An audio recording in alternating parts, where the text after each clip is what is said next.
Social media usage has drastically increased in the recent past, with the social networking sites such as Facebook, Twitter, Instagram, Snapchat, LinkedIn and others gaining popularity by the day. Maureen Mutisia enjoys browsing through her online social networking accounts. But unlike others who use social media to interact and connect with others, or maybe just as a leisure activity, she seeks to influence. Basically, being a social media influencer is pushing brands, telling stories about brands on social media. That's Facebook, Instagram, YouTube, Snapchat, WhatsApp. A social media influencer is basically someone who has the power to affect the purchasing ability or purchasing decision of consumers out there, either because they have some kind of knowledge or relationship or power.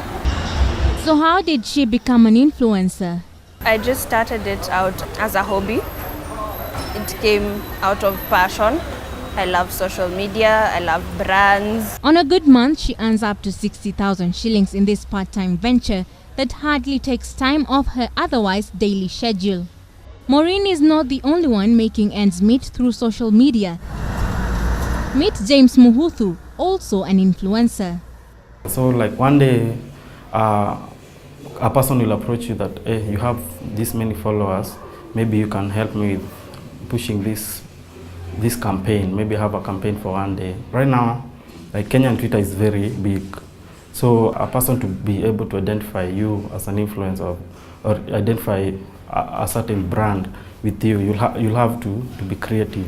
You'll have to come up with like good tweets, good content, and then you have to tweet regularly. You have to research, you have to read a lot, you have to know what's trending.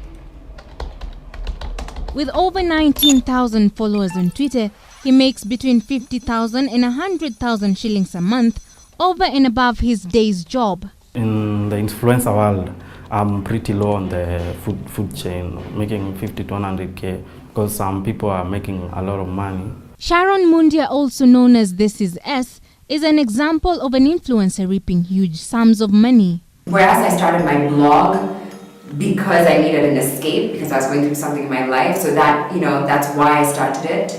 And then at some point I was like, wait a second, I actually quite like this. Let me do it for good. And then it became, well, if I'm doing this solely, then it needs to make financial sense. If you are just a young man who is just starting up, maybe you have 5,000 followers on Facebook, some other 5,000 on Instagram, and maybe Twitter. Those 5,000 people, followers that are following you, they are still of value to any brand that is coming up.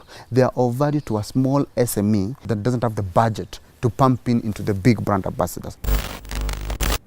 Research from Twitter shows that 49% of consumers seek purchase guidance from a social media influencer, and another 20% say that a tweet from an influencer directly inspired them to share their own product recommendation.